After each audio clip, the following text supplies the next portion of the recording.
कुरुक्षेत्र की रणभूमि में बाणों की सैया पर पड़े हैं पितामह भीष्म। जो बाणों की सैया पर पड़े पड़े श्याम सुंदर को ही याद कर रहे हैं। जरा विचार करो,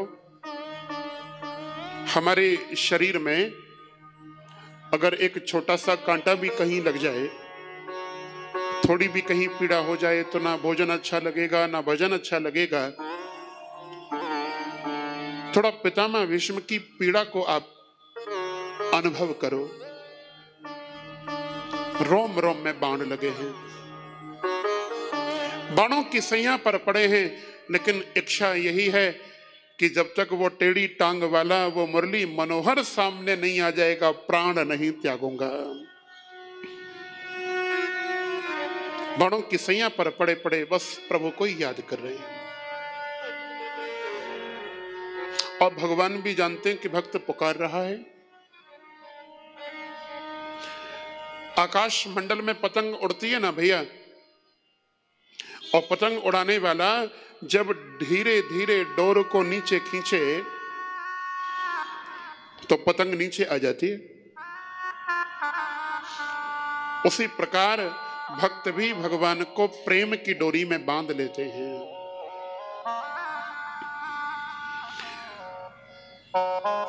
बाणों की सैया पर पड़े पड़े पितामह भीष्म भगवान को पुकार रहे हैं। मानो यही कह रहे हैं पितामह भीष्म, श्याम सुंदर, तेरे प्रेम में ये रुख हमें इख्तियार करना है। तेरे प्रेम में ये रुख हमें इख्तियार करना है। तू सच कहे या झूठ तेरा एतबार करना है।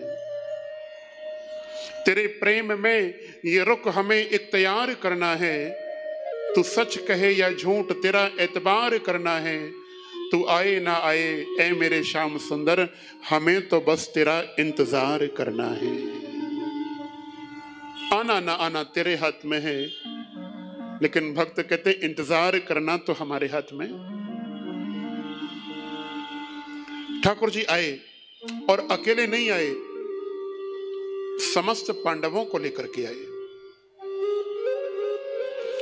बारी बारी से सभी पांडवों ने पितामह भीष्म के चरणों में प्रणाम किया।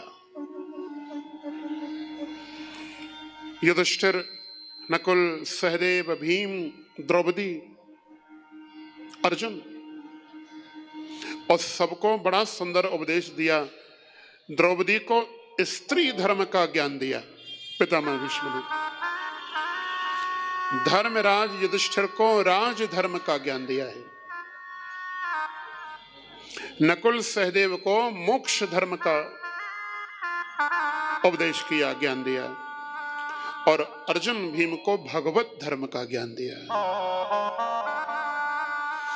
अर्जुन ने जब प्रणाम किया ना पितामह भीष्म को, तो पितामह भीष्म कहने लगे, अर्जुन अकेला आया है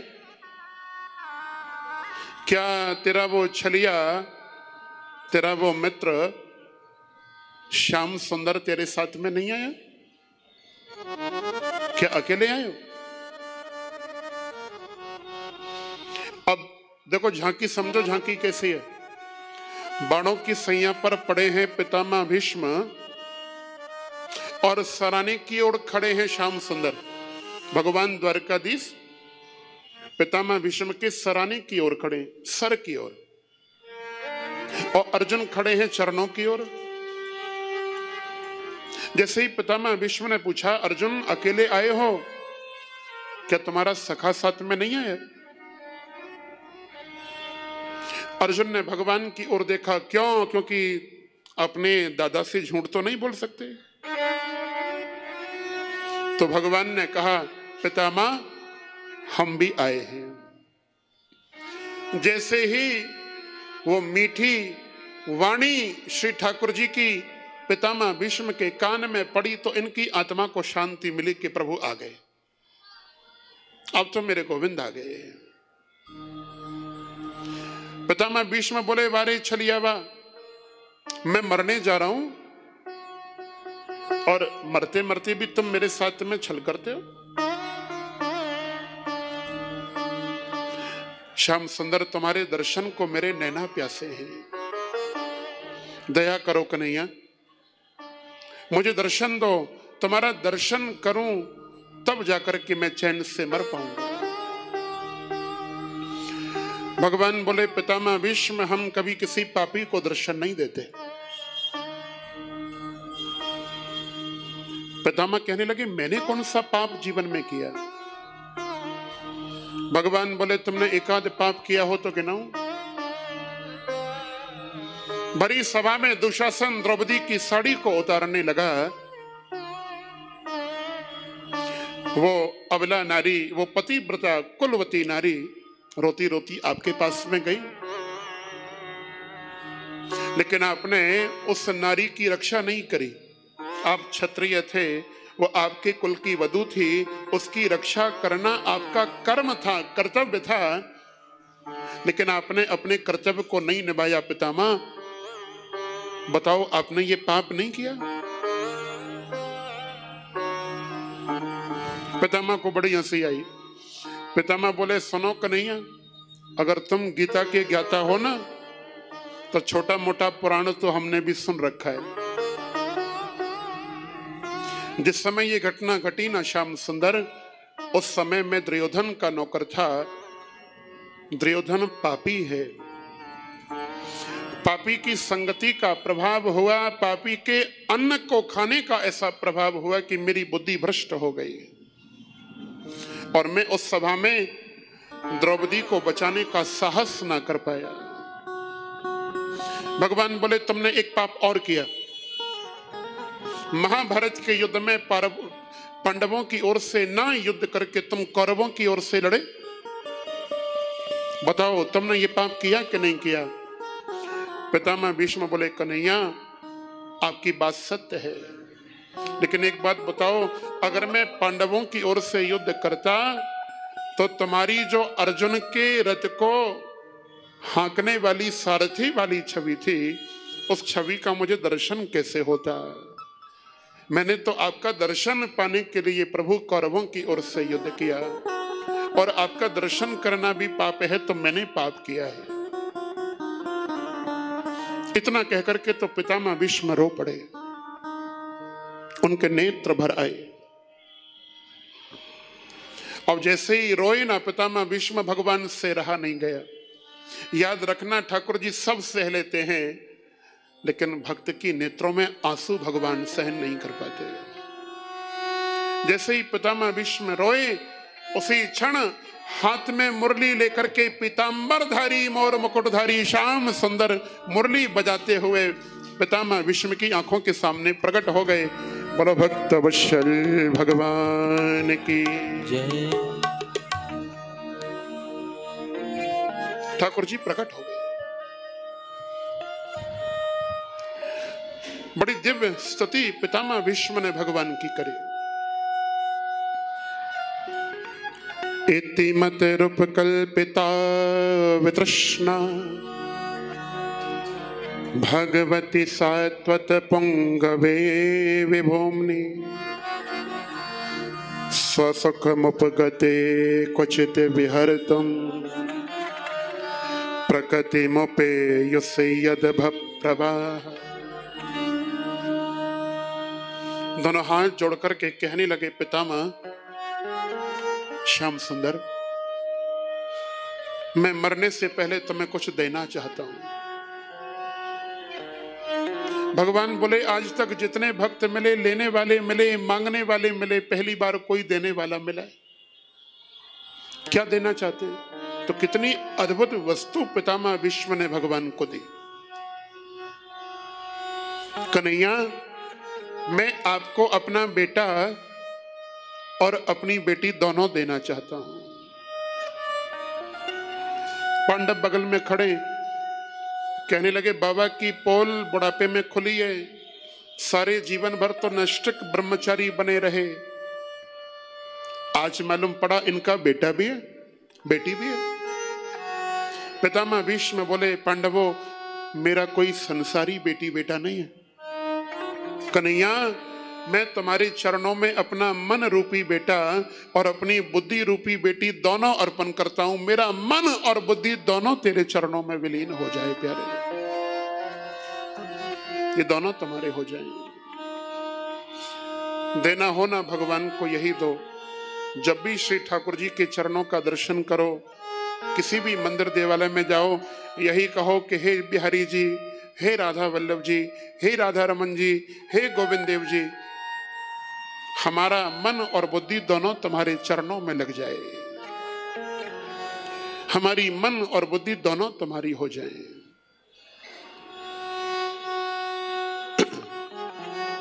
और बड़ी दिव्य स्तुति करी।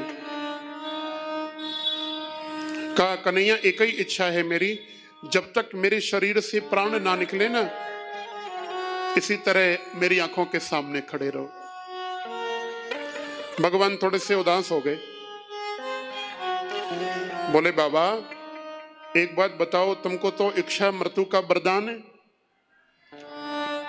और मरने का प्लान अगर तुमने कैंसिल कर दिया तो क्या होगा? कहीं 100-200 साल और बढ़ा दी तो मैं यूं ही खड़ा रहूंगा। पिता माँ को हंसी आ गई। बोले प्रभु आपको मैं ज्यादा परेशान नहीं करूंगा, बस यही इच्छा है, जब तक मेरी आंखों के सामने खड़े रहो, इसी स्वरूप को धारण करके, जब तक मेरे प्राण ना उड़ जाएं। मुझे अभी तक याद है गोविंद, आपने मेरी प्रतिज्ञा के लिए अपनी प्रतिज्ञा को भी तोड़ दिया। कितने भक्त वत्सल हैं भगवान। देखो महाभारत का युद्ध हुआ ना, तो युद्ध के 18 दिन युद्ध चला, 7वें दिन ही कौरवों की आदि सेना का अर्जुन आदि वीरों ने संहार कर दिया। बड़े क्रोध में भर के दुर्योधन आया पितामह भीष्म के पास, क्योंकि पितामह भीष्म कौरवों की सेना के सेनापति थे। पितामह आप जैसा सेनापति हो और फिर भी मेरी सेना का संहार हो जाए। उधर वो 5 हैं, एक भी नहीं मरा, मेरे आधे से ज्यादा भाई युद्ध में मारे गए। मुझे तो लगता है पितामह आपका मन मेरी ओर से युद्ध करने का नहीं है, मुझे तो लगता है आप मेरी ओर से युद्ध करना चाहते ही नहीं। पितामह भीष्म बोले अर्जुन, दुर्योधन चिंता ना कर, कल इतना भयानक युद्ध करूंगा, कल के युद्ध में ये मेरी प्रतिज्ञा है, एक भी पांडव जीवित नहीं बचेगा। मैं प्रण लेता हूं, कल के युद्ध में 5 पांडवों को मार डालूंगा। प्रसन्न हो गया दुर्योधन। सूर्य उधर से इधर हो सकता है, लेकिन पितामह भीष्म की प्रतिज्ञा कभी टूट नहीं सकती। अब ये बात ना श्री ठाकुर जी को मालूम पड़ गई, द्वारकाधीश को, कि पितामह की प्रतिज्ञा है कल के युद्ध में पांडवों को मारेंगे। ठाकुर जी बड़े चिंता में हो गए।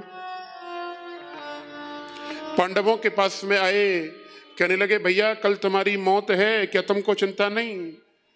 पांडव बोले कि प्रभु दीन बंधु दीनानाथ और मेरी डोरी तेरे हाथ। हमने तो अपने जीवन की डोर आपके चरणों में सौंप दी प्यारे, अब हम जिए मरे सब आपको ही तो देखना है, हमारी चिंता हम नहीं करेंगे, आप करो। ये शिक्षा जीवन में उतार लेना भैया।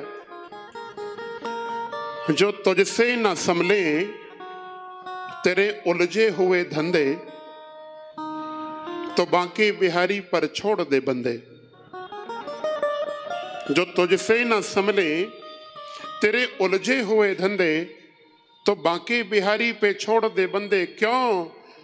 क्योंकि वही तेरी मुश्किल आसान करेंगे, और जो तू ना कर सका वो भगवान करेंगे, वो ठाकुर जी करेंगे। द्रौपदी के पास में गए भगवान, देवी बहना द्रौपदी कल तुम विधवा हो जाओगी।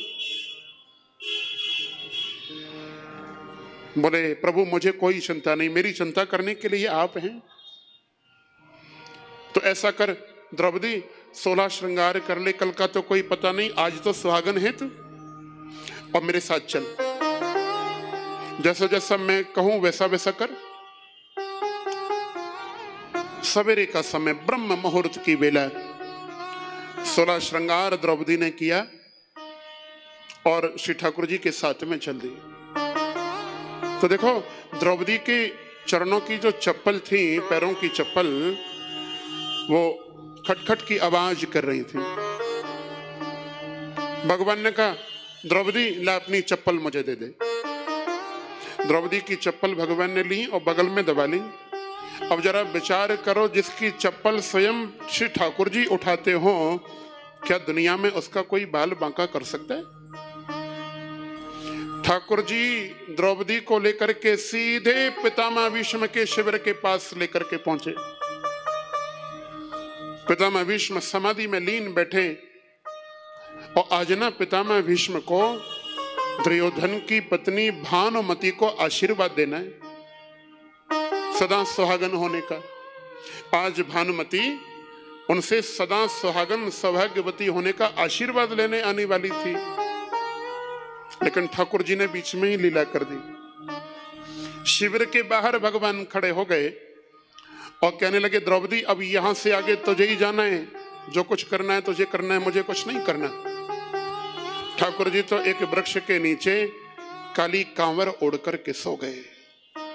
द्रौपदी गई और दूर से पितामह प्रणाम कह करके पितामह के चरणों में प्रणाम किया।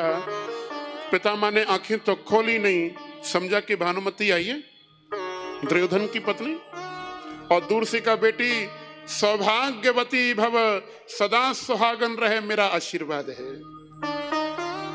जैसे ही आशीर्वाद दिया, द्रौपदी को हंसी आ गई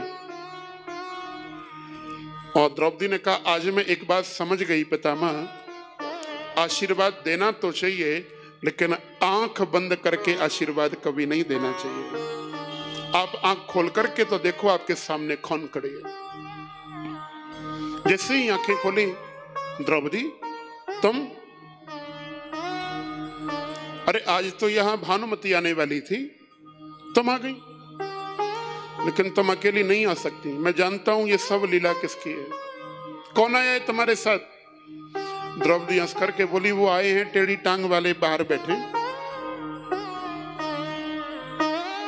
पितामह भीष्म बाहर गए तो काली कांवर ओढ़ करके और द्रौपदी की उन चप्पलों को सराहने लगा करके श्री ठाकुर जी सो रहे हैं। कांवर उघाड़ करके भगवान को प्रणाम करके पितामह बोले, प्रभु अब मैंने जब द्रौपदी को आशीर्वाद दे ही दिया है तो मेरी प्रतिज्ञा टूटेगी।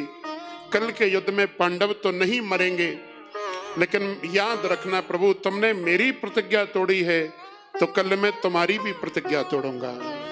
तुमने जो प्रतिज्ञा ली है कि महाभारत के युद्ध में मैं शस्त्र नहीं उठाऊंगा, कल तुमको शस्त्र उठाना ही पड़ेगा। भैया, दूसरे दिन इतना भयानक युद्ध पितामह भीष्म ने किया, पांडवों की सेना त्राहे त्राहे हो गई। अर्जुन के हृदय का जो कवच था, उस कवच को भी बाणों की वर्षा से पितामह भीष्म ने छेद दिया। घायल हो गए अर्जुन। अर्जुन के रथ के पहिए भी टूट गए। भगवान जान गए कि आज पितामह छोड़ने वाले नहीं अर्जुन को। तो जिन भगवान ने प्रतिज्ञा करी थी कि महाभारत के युद्ध में मैं शस्त्र नहीं उठाऊंगा, उन मेरे प्रभु ने देखते ही देखते रथ के पहिए को हाथ में उठा करके सुदर्शन बना लिया और हाथ में सुदर्शन लेकर के दौड़ पड़े हैं पितामह भीष्म की ओर। और पितामह भीष्म ने तुरंत दोनों हाथों से वो धनुष बाण छोड़ करके भगवान के चरणों में गिर करके प्रणाम किया है। हे भक्तवत्सल भगवान, तुमको प्रणाम। बोलो भक्तवत्सल भगवान के। ठाकुर जी को प्रणाम किया। और आज यही बात पितामह भीष्म बाणों की सैया पर पड़े पड़े याद कर रहे हैं। और मानो